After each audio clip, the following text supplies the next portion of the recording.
Thank you and welcome back, my wonderful people. Here are some promises made by the presidential candidate of Labour Party in the person of Peter Obi. The presidential candidate of Labour Party has made a new promise ahead of the 2023 general election. He says, "I will ensure equal representation between rich, poor." Okay, that is coming from Peter Obi as he speaks.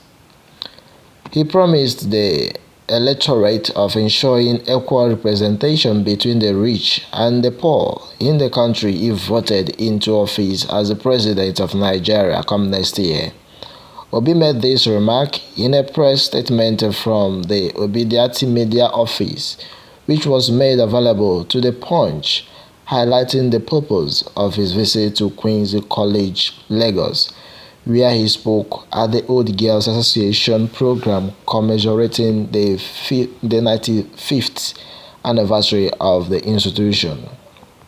Obi meanwhile said, "My administration will ensure that citizens' interests persuade political interest and the existing trust gap between the government and the governed. The poor and the rich will be reduced to the barest minimum."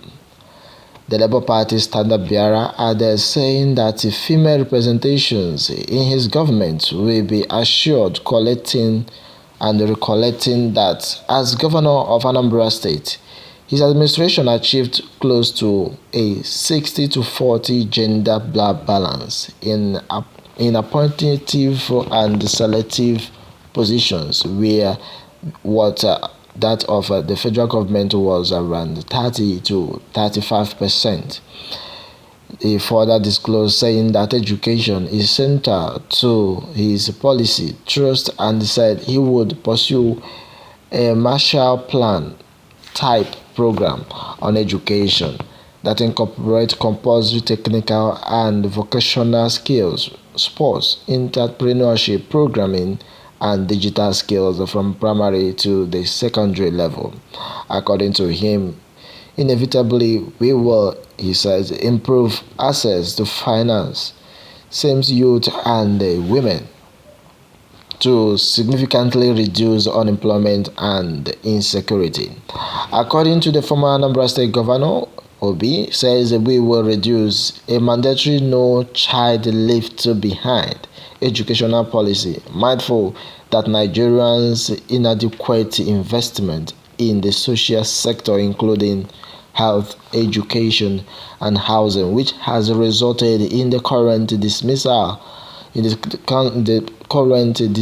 social and demographic trend reflected in low life expectancy, high material mortality rates, large number of out-of-school children, huge unmet housing need, as well as high youth unemployment.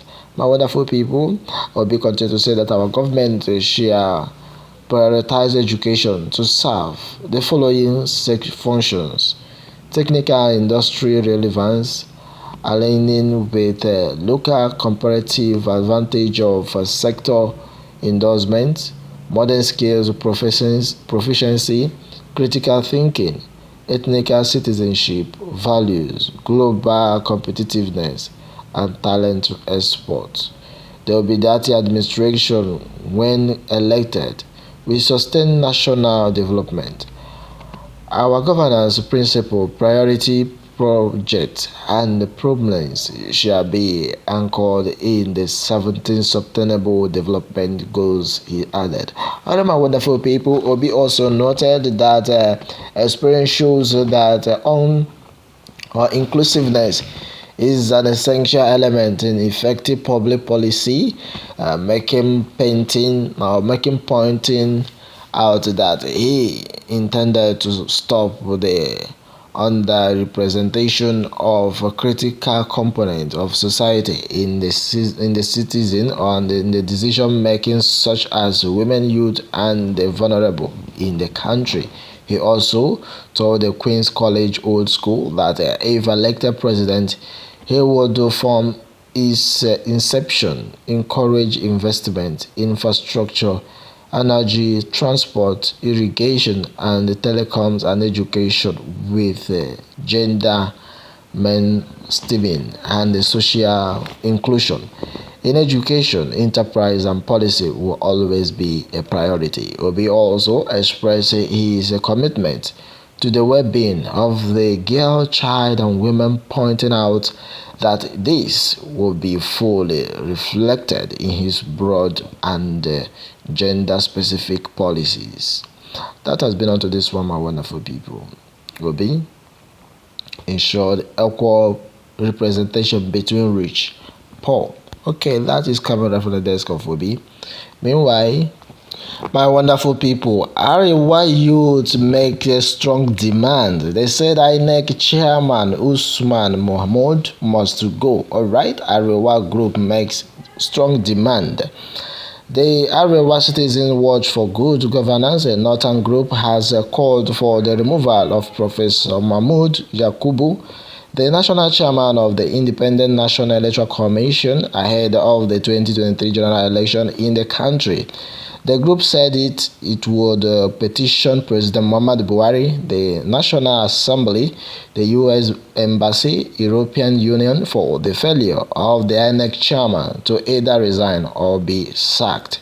Okay, given reason behind their calls, the group said the INEC chairman and his team were deliberately working against the interests of the North, just to suppress voters in the region in 2023.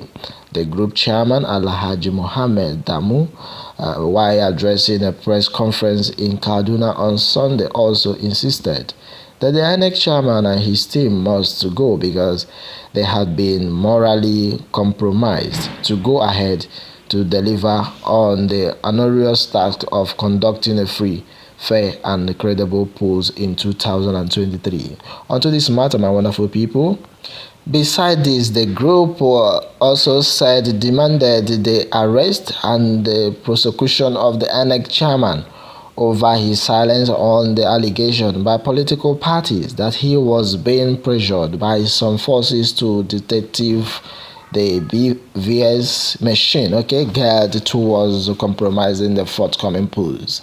He added that as a group, we made a frantic effort to get INEC to extend the registration in our region following the shutdown of telecommunication network to enable our demand forces to carry out special operations in most northern and the northern central states, which fall on rocky ground.